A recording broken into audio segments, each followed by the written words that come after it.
Hey there, it's Micah with the Common Sense Show, and we have a good one for you today. I have a good friend of mine, Jessica Yarmey, CEO of Kick House. We're going to talk to her about her journey from building a brand to getting it purchased by Hands Money Mayweather and his company, and what that's been like for her, what the ride of an entrepreneur has been like for her. We're going to talk about all things. We're just going to relax and have a conversation because that's what we do here on the Common Sense Show.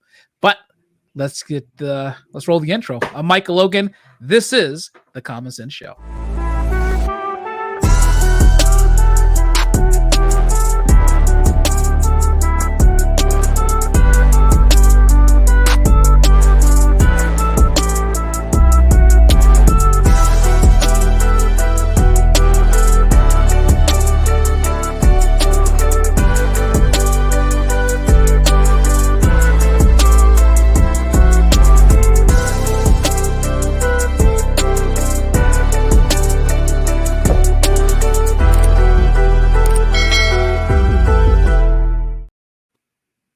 That intro is so rad. So rad. Look at Every you. time I see it, every single time. Your logo looks like a Bitcoin too. So this Common Sense Show is really like raking it in. The Bitcoin's a dirty word these days based off of what happened to FTX. True. But it's fine. It does look like a Bitcoin. It's actually supposed to look like a coin. We had a couple iterations of it for the podcast, but yeah, I love it. I made the connection immediately. I'm happy to be a part of this Common Sense podcast. It's an honor. As you already have observed, Jessica just jumps right in. She does not wait, which is why she is who she is and has done what she has done. So why don't you just introduce yourself since you already have your foot and half your body through the door? I know, bull in a china shop for sure, but you already knew that going into this conversation. I did. And by the way, I have some funny, I do these little video drops. So if I cut you off with the funny drop after you say something, it's just part of the show. But I think it's hysterical. That's why I really do it. It has nothing to do with anyone else but me. But go ahead. That's perfect. You could roast me as much as you want. I like to approach my career and my story. What an idiot. Oh, what a loser. I like to approach it through a satirical lens, and clearly you're on board with that approach. Yeah, absolutely. So I'll do my introduction now. If you'll stop interrupting me, Micah, with your crazy videos. Please, I have all these clips queued up. You have no idea because I know where this is already going to go, but go ahead. Okay.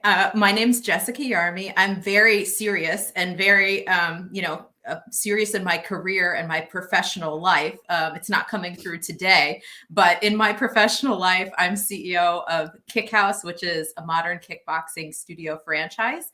We have locations across the country from California all the way to Maryland, so coast to coast. My background is marketing and brand building, and I'm passionate about all things franchising, leadership, and entrepreneurship. So again, it's an honor to be here on the Common Sense podcast. Awesome. You gave me a suggestion. We were both speaking at a fitness executive event back in, was that October or November? Oh boy, October, I think, in Chicago. And you gave me a good suggestion about the branding on my Instagram page, which I immediately did because I always stop what I'm doing when I hear a good idea, and I immediately either write a note or send a note to someone to implement it or implement it right away. And I did. And I made all this change with the marketing company. They're like, what's wrong with you? You're going to hear some BDE today. Normally that stands for, what kind of energy, but today's going to stand for big dog energy. And it's Jessica's dog. He's at home right now. He brings the chaotic energy. So where you put in the video clips, he's going to bring in his big dog energy. Yes, wonderful. The big dog energy today. But yeah, I mean, so in terms of marketing, the way you even saw my page and the way you were able to pick things apart, I think is brilliant. I have one regret though, which is what's that? I didn't go with you to go see Gary Vee when I should have. You should have. You missed out. I like that you said the suggestions, or I forget the word you used, but it made it sound like I was very nice in how I critiqued your page. And I think the way that it went down was much more abrupt than that. And anyone who's worked with me, and is listening to this, they already know how it went down. It was not like a a shit sandwich. It was just like straight to the meat of it. Like, Micah, you're doing it wrong. Like, fix it today, or you're going to be in trouble. I think that's the way that the conversation went. I will break my foot off in your John Brown hind parts. That's exactly how it went. I had that one in particular queued up for you. Yes, I am not shy about sharing my opinions, but it's more specifically with marketing things and branding things, because that's been the most of my career. So I just see those things so clearly. Whereas entrepreneurship and startup life and even franchising, there's still so many things I don't know. And so where I don't see things as clearly, I'm much more of an active learner, and I'm much more patient in my interactions. So I'm the exact opposite way. So the entrepreneurship, the seeing inefficiencies in a systematic processing structure is kind of my soup du jour. It's like exactly what I do. But all the stuff that, like, and from a marketing, from a verbal perspective, I can paint a picture, I can speak to a room and make people feel and imagine kind of what I'm saying. But when it comes down to the actual artistry, the graphic arts, and the representing words in a picture form or a graphic form, I have a harder time doing that, and I'm always like off the mark, you know. And so when you said that, it was so flippin' obvious to me that, you know, it made so much sense from a logical perspective, but I didn't see it. And so the suggestion was that on my Instagram page, my Instagram thing said Meld Fitness and Wellness franchise. And you're like, no, that's stupid. It should just say Meld Fitness because it's your brand. And I was like, there's no comeback to that. I don't think I said that's stupid, did I? I think so, yeah. Or it was that dumb. Or I'll break my foot off in your John Brown high parts, like Denzel said. It was something to that effect. So this brings up an important point, though, because you're self-aware about the fact that, like, you're great at the entrepreneurial side, you're great at the business side, you're great at the, like, even fundraising side. Like, know your strengths as a founder and as an entrepreneur, and then know what you're weakest at.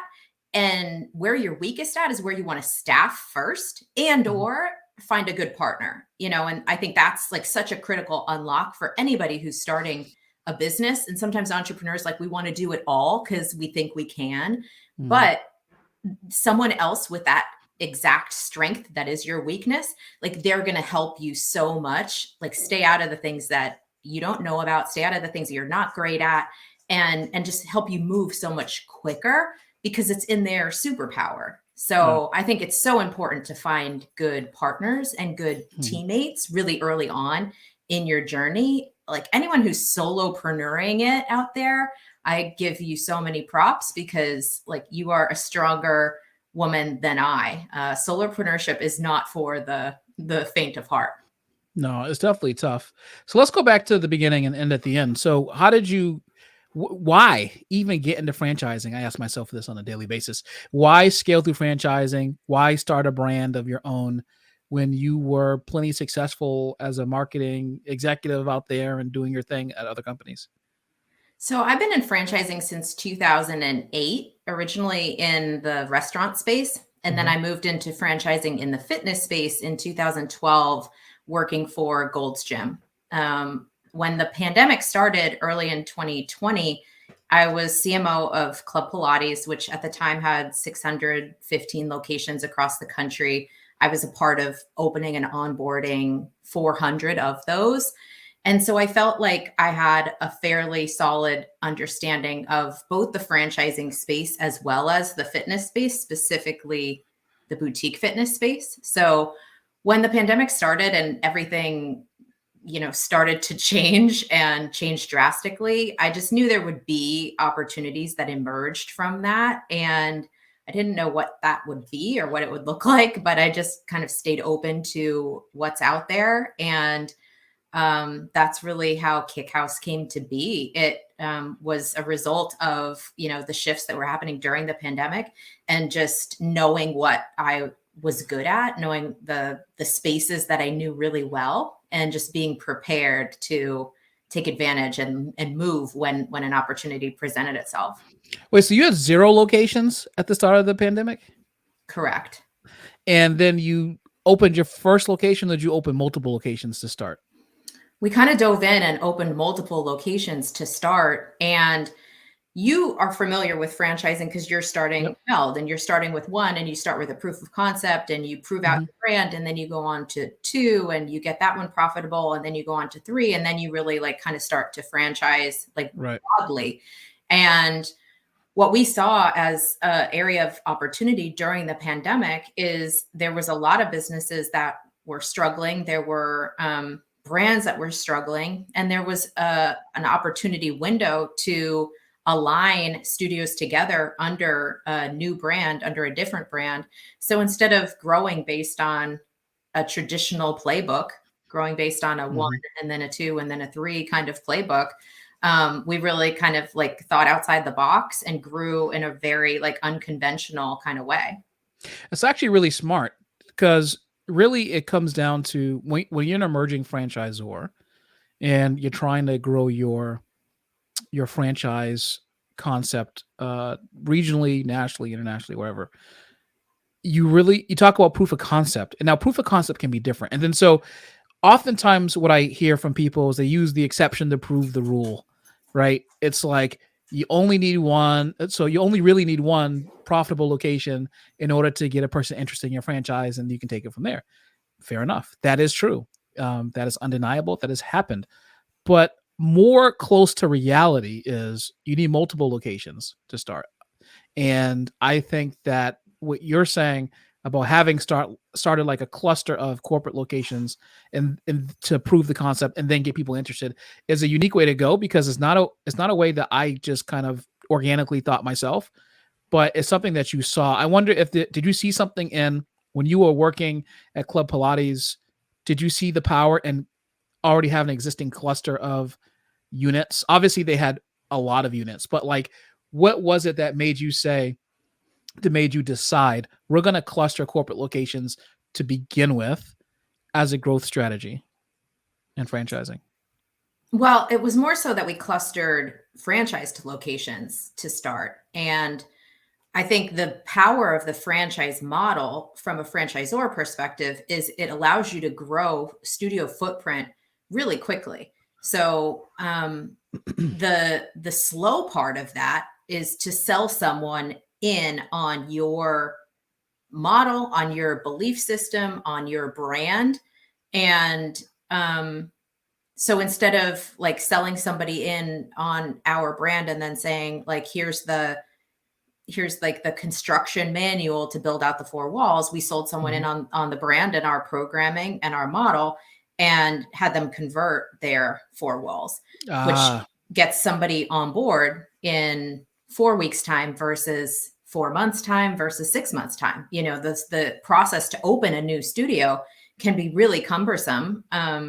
So again, I think there's different playbooks that are out there, and of course, like you have to learn the traditional playbook before you mhm. start to mess with that and decide, you know, you're going to approach things with a different playbook.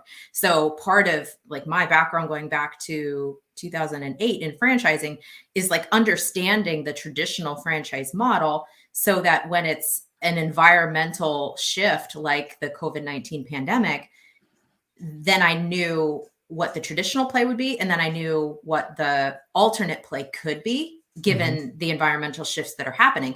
And here Right. we are sitting like on the edge of a recession, or maybe we're at the start of a recession. It, you know, maybe we're in it, who knows, like how they're going to define it on a look back Yeah, basis. nobody seems to know where we are. It's like all these But people who get paid to know have no idea.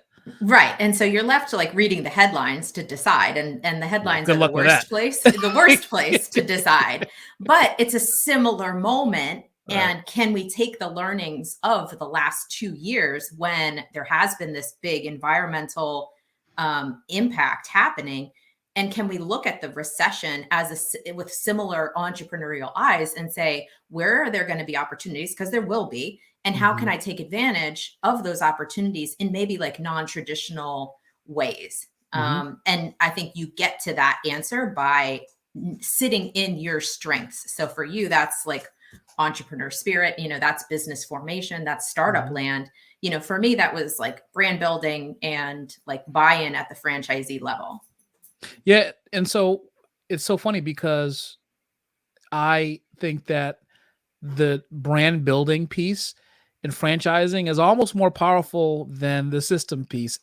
But hear me out. This is like a joke from a comedian that's just like, sometimes people say the wildest stuff, but then they say, hear me out. So so the whole franchising thing is about systems and processes and turnkey and being able to flip a proven system to someone else and blah, blah, blah.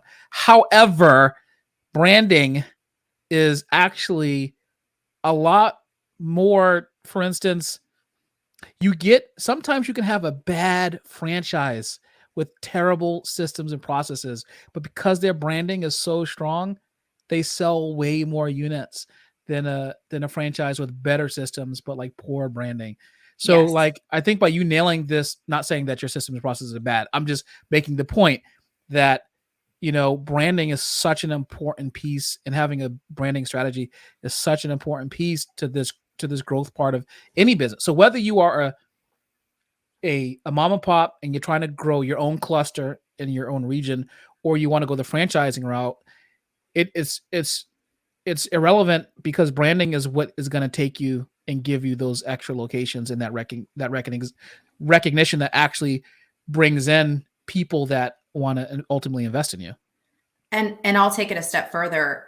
I'll say everything is branding. And if you can nail the story around your brand, and you can hide the impact of startup fails that are happening behind the scenes, but because your brand is strong, because your storytelling is strong, and you're in control of your story, all of the startup miscues that are gonna happen in a startup, whether it's a franchise startup or whether it's some other kind of startup, all of those miscues you get like a hall pass on, because you don't tell that story. You don't share the fact that, oh man, I just made this mistake that cost my company a lot of money. You share exactly the story that you're trying to tell. So everyone's on this journey with you, but it's intentionally your journey. You're building your brand, and it's not at the interpretation of people who are listening to it. And so as a startup, like as an entrepreneur, whether you're like whatever kind of business you're in, whether it's fitness or whether it's something else, like from the very beginning, like having a solid understanding of how we're going to tell our story, who's going to tell our story. Is it going to be you as a founder, or is it going to be a PR agency, or is it going to be, social media, whatever the channel is that you're going to focus on to tell your story, like having that storytelling cadence from very early on. Cause I'll tell you now, looking back 2 years, I made so many mistakes. But you don't necessarily see them because I was focused on the brand building side, and I was actively telling a ton of stories on the positive side of what we were doing. So I think like I agree with what you're saying, and I would even like push it, into that like next level of like branding's even more critical than what you're thinking it is. So let's put this let's put a couple of things to the test then, because one of the things that people listening to my podcast try to do is have takeaways that are practical they can do tomorrow, they can implement tomorrow. So there are a couple of ways, in my opinion, to build the brand. One is to have the entrepreneur be the driver of his brands, whatever they are. This is the everything funnels through the singular, the very popular entrepreneur who has a big personality, but then everything kind of filters off of them. This is the Elon Musk model. He's Tesla, he's SpaceX, he's Twitter now, right? This is Jeff Bezos, less so than Elon Musk, but maybe Mark Cuban companies, right? Dallas Mavericks. But you think Mark Cuban first before you think Dallas Mavericks, things like this. I mean, Donald Trump with all his businesses, Trump this, Trump that, whatever.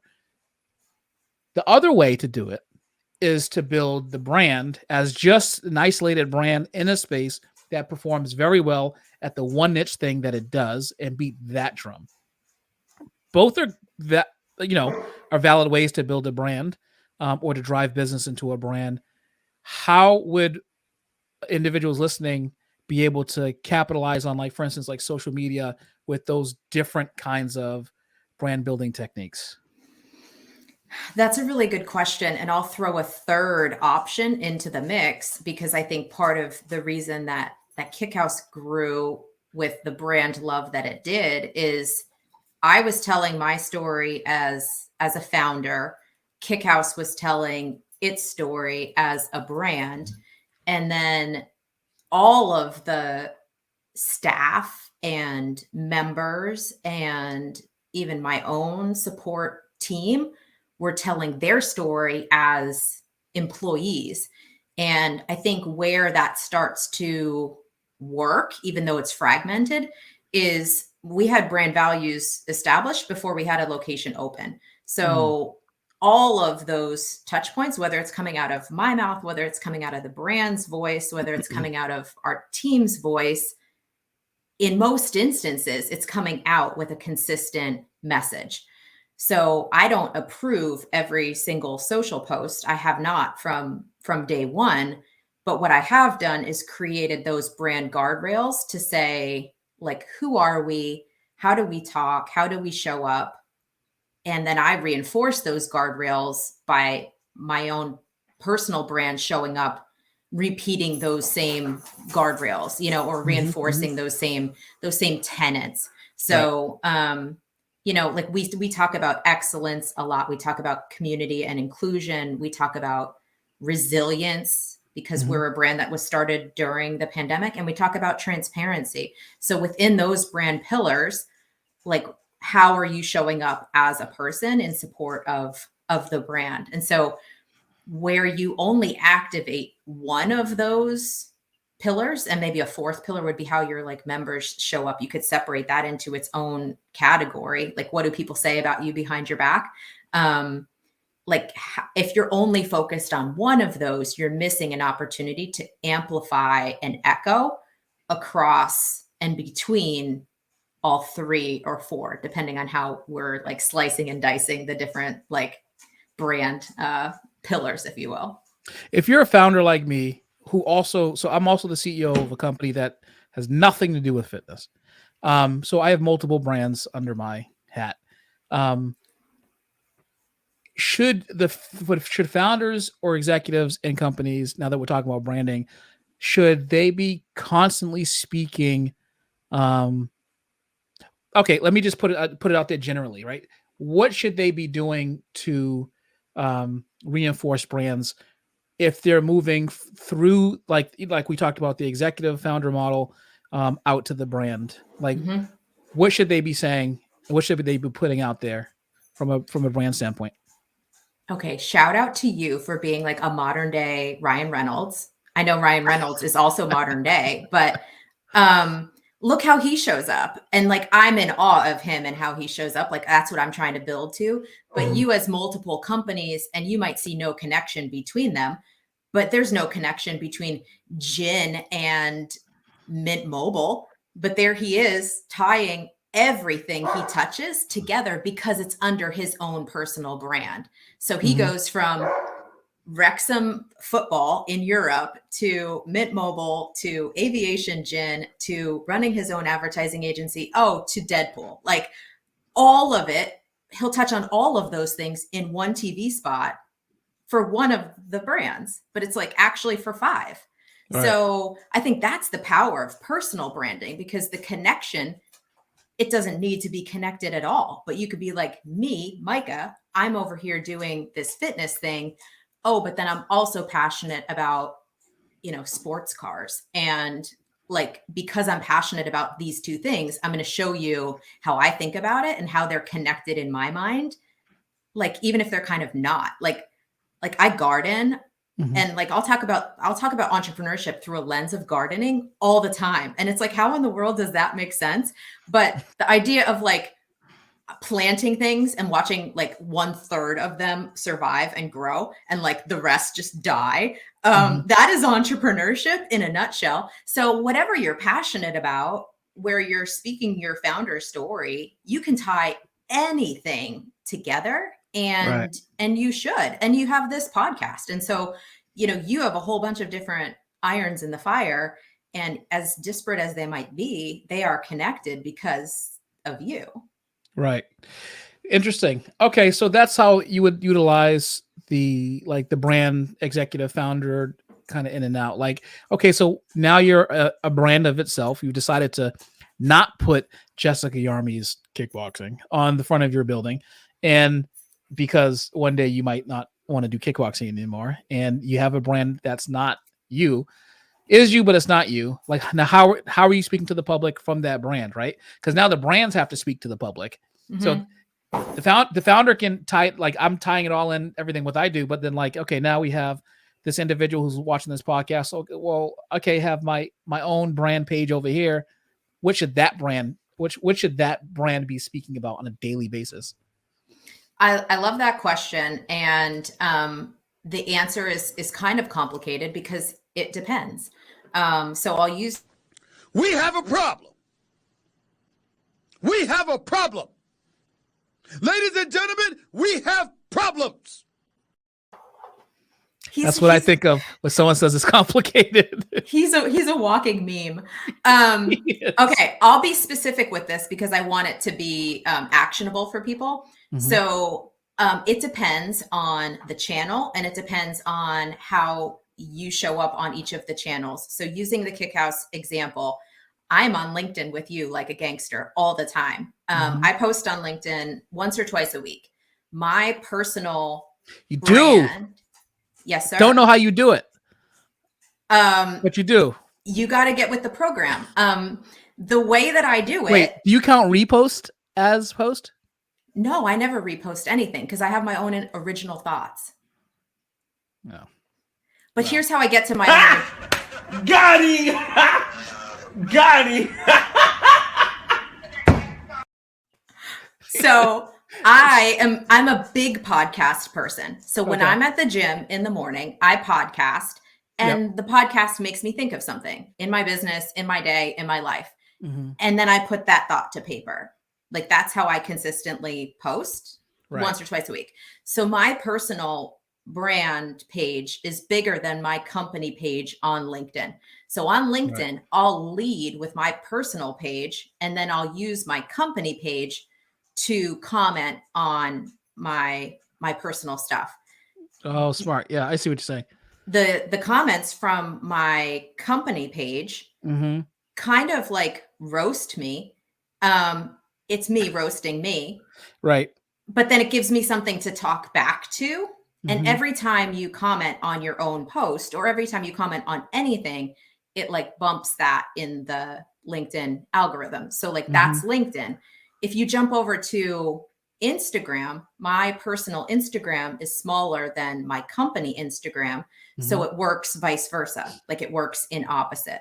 Interesting. So ideally, like, again, if you have these 4 different content pillars, your personal founder pillar, your company pillar, your member pillar, and then employee pillars, like ideally all of them are just constantly like talking to each other and then talking to other people and saying things with consistency. So the content game, because you mentioned Gary Vee, that's really why I started to post as much as I post, because his recommendation is to post 5 times a day on different platforms. And I can't get to that, but I can do 2, like, so I kind of pick my moments of like where I'm feeling most inspired. And what it does is it keeps you top of mind, even if you're not top dollar of advertising spend. So especially for startups where you don't have those marketing dollars to put out there into your like paid media, you have to consistently post out content because it's like owned media, it's owned impressions, like you're telling your own story. Right. So that's why I like focus on it as much as I do. It's not because I'm uber successful and want to share all my successes. It's because I don't have money and I want to consistently like be top of mind with people. And I want my brand to seem bigger than it is. And you can do that by showing up like big on social media. Well, plus the community has more strength than the algorithm, right?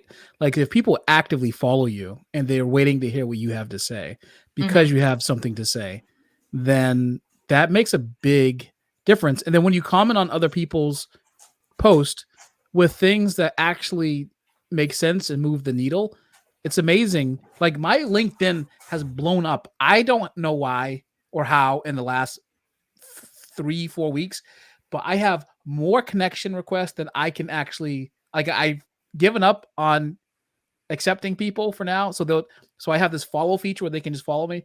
But like I I think it has something to do with I've commented on a couple of the LinkedIn news Mhm. things that have come out. After our presentation in Chicago, I got like a ton of requests from that. And then like I have been sharing and reposting people's like post or shared things with my thoughts on Mhm. what they're saying, Yeah. which is interesting because that is a whole thing, right? People will agree or disagree with you.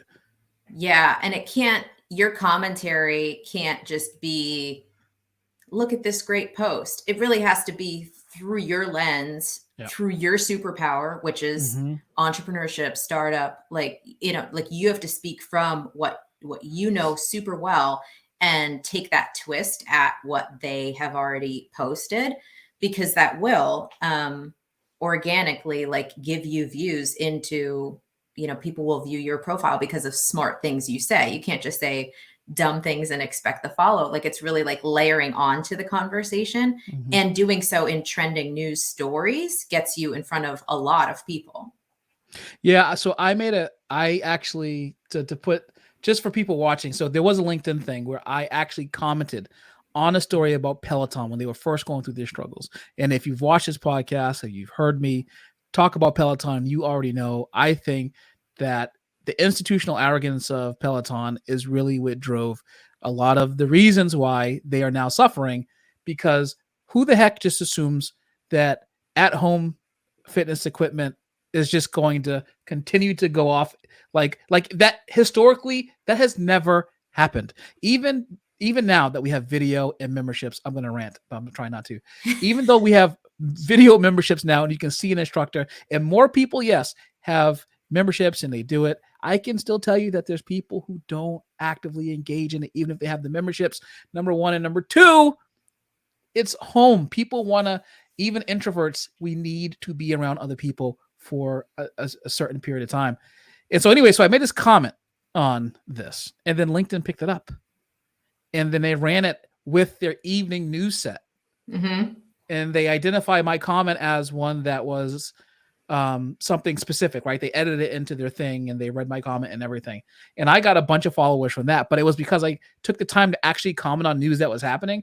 And I feel like if you want to become known in the entrepreneurial space as someone who has something to actually say, you need to comment on things that are happening contemporaneously with other things that you're doing, so that people can get your personal view on what's going on in the world, because people want to hear from you. Yeah, and if you can take a contrarian stance, take it organically. Like you have to really believe your contrarian stance, but if you could take a Right. contrarian stance, that usually helps you kind of pop off also. Yeah, no, that's great. So, okay, so you started your brand and you've grown it, and tell me about some of the, everyone talks about the good stuff. I want to talk about the bad stuff. So tell me about some of the pain points when you were growing. Okay, well, you just kind of like called out Peloton, so you can't like call me out about my institutional arrogance. Um, this I'm writing a LinkedIn post right now while we're talking. exactly, we're drafting it. Kick House sucks. Let me tell you why. Not even Kick House. Jessica sucks. Exactly. No, but I made similar mistakes, Micah, Yeah. and it's not.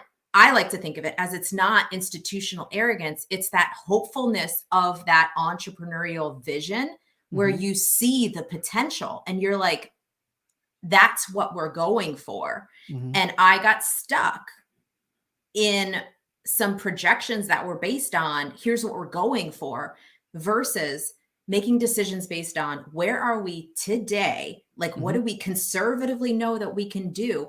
So one of the things that honestly helps me sleep at night is knowing that John Foley, who's the CEO or was the CEO of Peloton, did the exact same thing, Mm, but like that's real in entrepreneurship is you have to make decisions. You have to yep. make decisions with no historical information, and you have to make them with best guesses.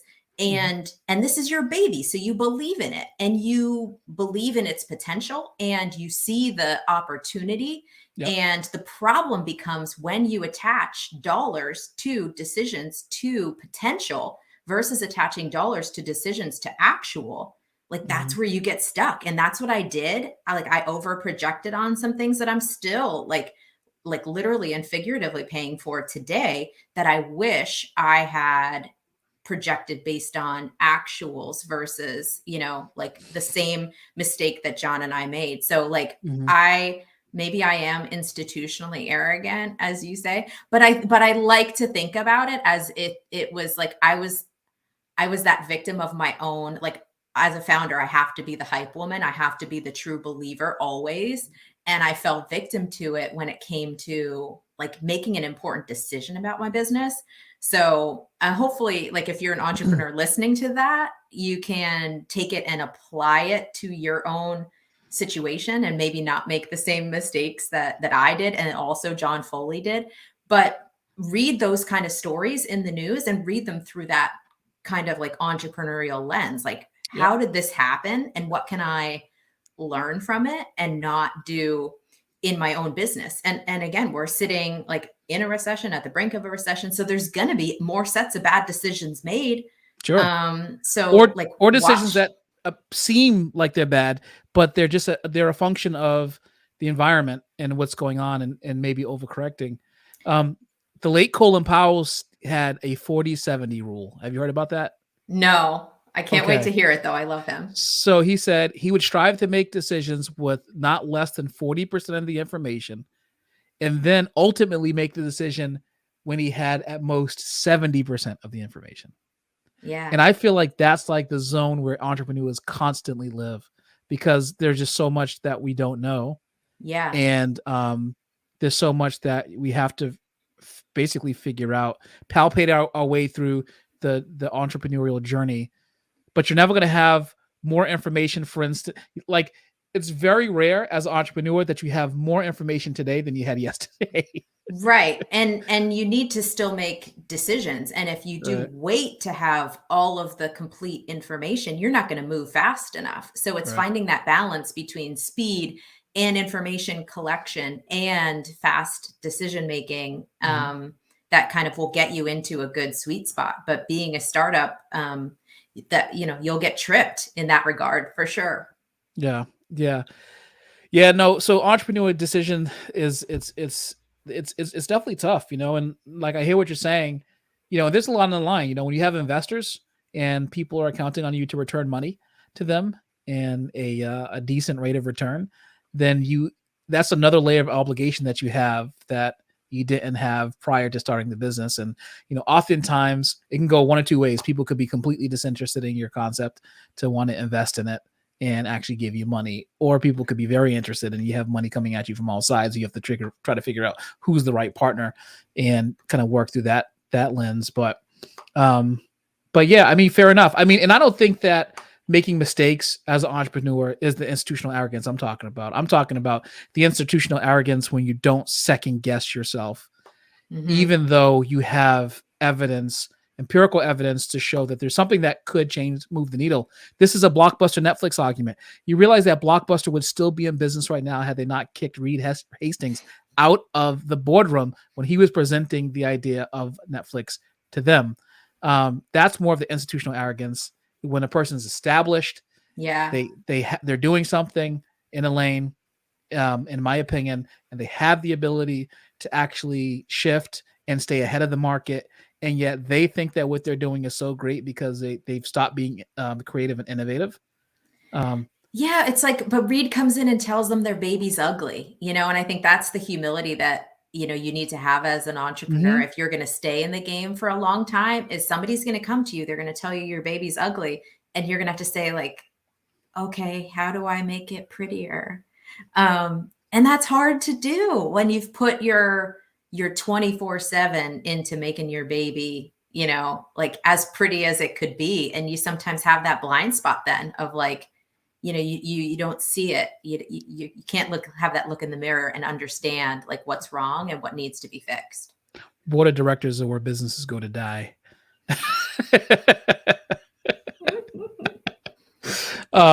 So here you are. You've now grown to locations across the country, and you're going to be growing further, of course.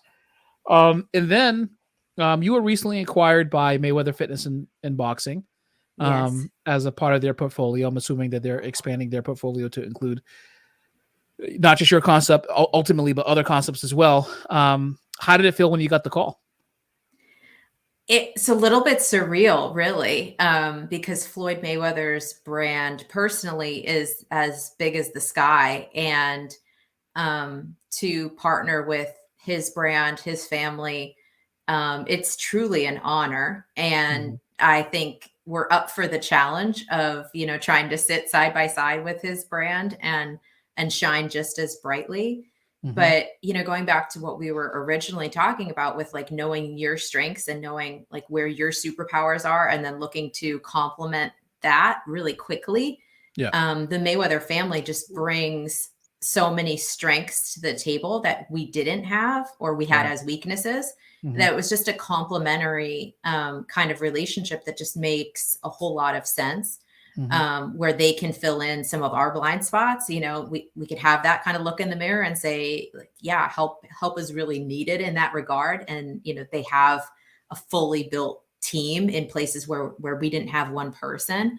Yeah. So, there's definitely benefit to like aligning and then having that strength in numbers. So collectively, we're going to be at 100 locations by the end of the calendar year. So you can do different things when you're at 100 than you can do when you have half of that or a third of that. So it's just a different game. And in franchising, speed and growth is definitely an important part of that game. Yeah.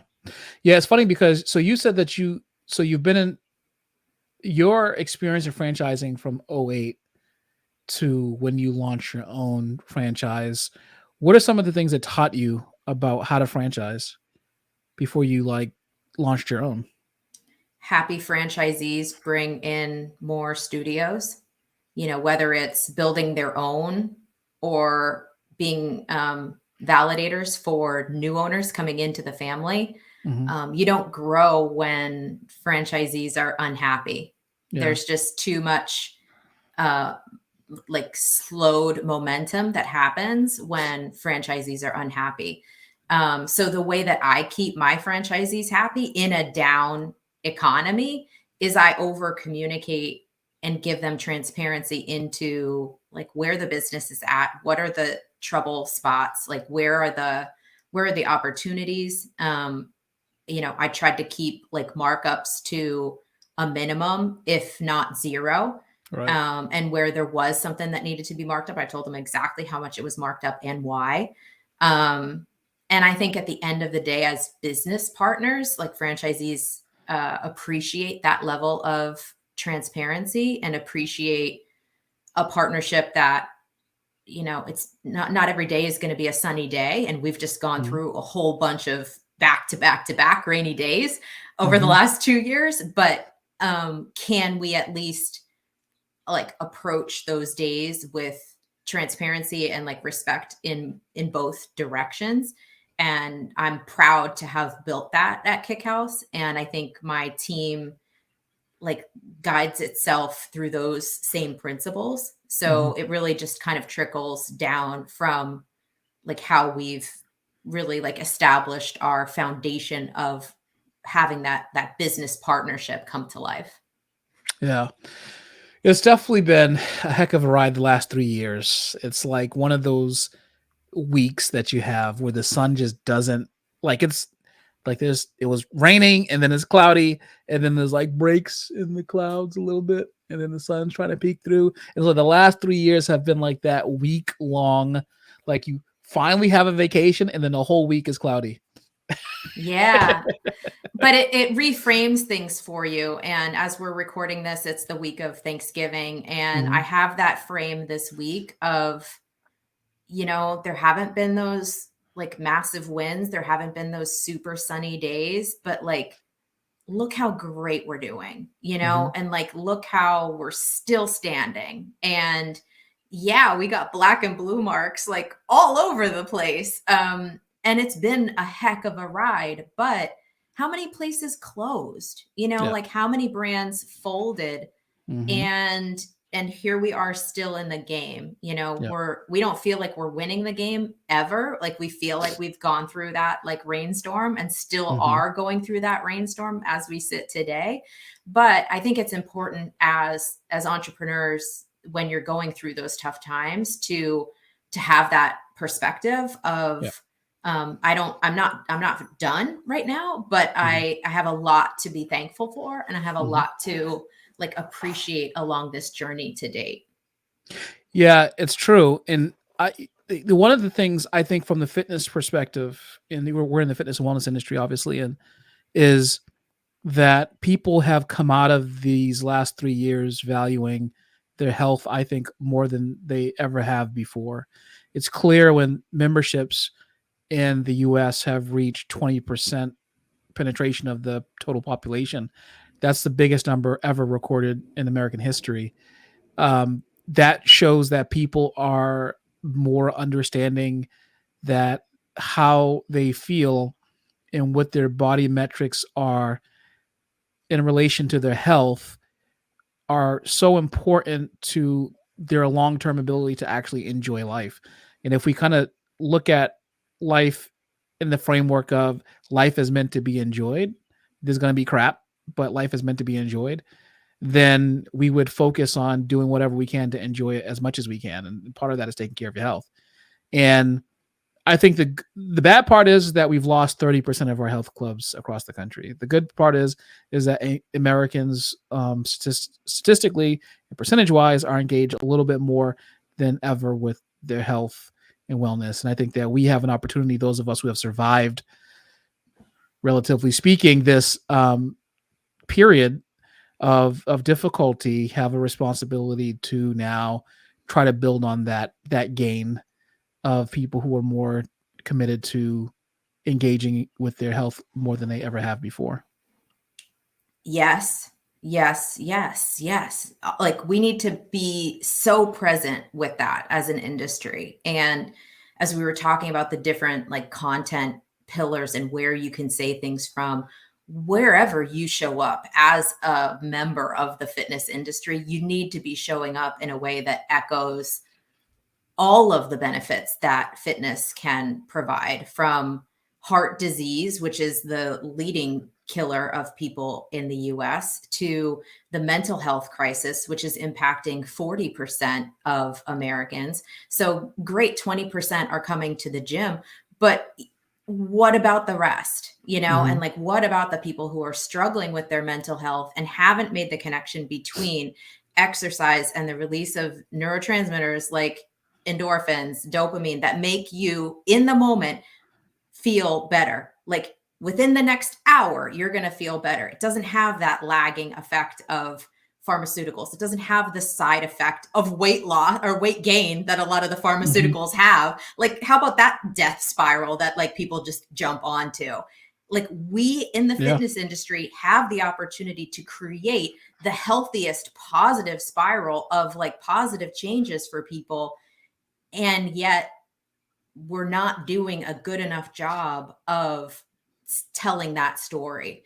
So it's so important as we're heading into New Year's resolution season that we do get like very vocal around what the benefits are. And we say so through a lens of like, bring that beginner in, like make it accessible for the person who doesn't currently work out. Like if we keep talking to the people who are working out 3 times a week and we get them to work out a 4th, like that's not really a win. Like we need to get the 20% that aren't doing anything, those who have like lower than recommended physical activity levels. Like those are the people that we really need to be talking to. And it doesn't start with us as a fitness studio, it starts with them as a member or a prospect. Like, what are you trying to achieve? Because some people are coming in with that like traditional weight loss goal in January. Other people at this point are coming in with the goal of like, I just want to feel like me again. And can we meet either one of those people where they're at? Absolutely. But that takes us putting them front and center and understanding like what are their goals and how can we best support from our side. It's not a cookie cutter conversation. It really never has been a cookie cutter conversation, but it's even more complicated now with the mental health crisis that was largely brought on by the pandemic. But like that's big today. And like going into the new year, like we need to be prepared as an industry to tell that story like as often as we can, that like your mood can change after one workout. Right. Yeah. So Jessica, what are your goals for the future? I would like to create a foundation that supports female entrepreneurs in finding funding for their businesses. That's And cool. I want to get there within the next 5 years. Sweet. That's pretty cool. And then I'll come back on the Common Sense podcast and I'll talk to you about my 5 years from now, my angel investing career. Oh, I can't wait to get to the you remember the cash flow quadrant by Robert Kiyosaki? Oh my gosh. Yeah. Investors on the right side, business owners like, up there, small business owner and blah blah. Like I can't wait to get to the investor side. That is going to be a sweet, sweet day. I really want to be on the investor side and also like the advisor side, because I feel like at this point I've made those mistakes and I want to help people navigate and not make the same mistakes that I did, because in hindsight, to reference your podcast name, it's very much common sense. And you look back and you're like, duh, I missed it. But in the moment, I didn't see it. And if I can help even one person just sidestep around something that I got knocked squarely in the face with, that is such a huge win in my book. And I'm definitely like you. I'm excited to like have that transition happen in my career. Well, that's awesome. So there's a quote by Thomas Sowell. He said, "It takes an immense amount of knowledge to understand the extent of one's own ignorance." My goal is to help people learn what questions to ask. That's it. Because if you know how to ask the right question, then you can get the right answer, and that can propel you into the future. And that's why I'm doing this podcast. That's my mission, is to teach people what questions to ask by bringing people on who I have a relationship with and who can contribute something to the conversation that allows a person to think internally about how they function on this big blue ball and what they have to bring to the table and how they can kind of make their mark. Where can people find you? I don't know how to land the planes. I'm just going to ask, where do people find you if they want to reach out to you? You can find Kickhouse online at thekickhouse.com or at Kickhouse, depending on the social media platform. You can find me anywhere at Jessica Yarmey. Excellent. Very, very nice, Jessica. Thank you so much for coming on. I'm going to act like I'm not ever going to text you again, but thank you so much for coming on the show today. I have more questions to ask. I refuse to wait 5 years to have you back on. We'll be back. We'll be back. We're going to do it again. We may end up doing a podcast about, so I've been doing these things. It's reactions to Shark Tank. Yes. And what they are is, it's an educational thing where I talk about what I think that the entrepreneur is thinking and how I think that they're basically blowing their presentation or saving their presentation, and what I think the investors are thinking. And I try to make predictions before things come up. And it's starting to become really popular on YouTube. So one of the times I do the reaction, I'm going to have you come on and we're going to have to talk through them together, because I think that would be hilarious. I'm up for a good roasting session anytime. So just hit me up. I will come on and do that with you for sure. That would be great. And to close out, I have one more video meme. Well, Lottie frickin' da! Perfect. I appreciate that. But Micah, seriously, thank you for everything you're doing to pay it forward to the next generation of entrepreneurs, because everything you're doing is super important, and keep on your path. Well, thank you. I appreciate that. All right, Jessica, we will talk on text. All right, folks. That was a great conversation that I had with Jessica. She is obviously very knowledgeable about branding. She's knowledgeable about entrepreneurship. She is wildly successful, and she has great relationships with people who have helped her to succeed where she is right now. I mean, and the fact that she just got her business just got acquired by like a worldwide name is a big deal. And so you all should pay her some respect. Follow her on social media, Instagram, LinkedIn, wherever you find her, and let her know how much you appreciate listening to her on the podcast today. Thank you for tuning in today. Don't forget to join our locals community on thecommonsenseshow.locals.com. We talk business there. Make sure that you're engaging with that community. You can also find us on Facebook. We have a small business community group there. I think it's called Small Business Success with the Common Sense Show. You would think I would know that. But anyways, it's a free group. You should go in there, chat with other entrepreneurs, and level yourself up. That's all the announcements I have. But until next time, I'm Micah Logan, and I will see you soon. Take care.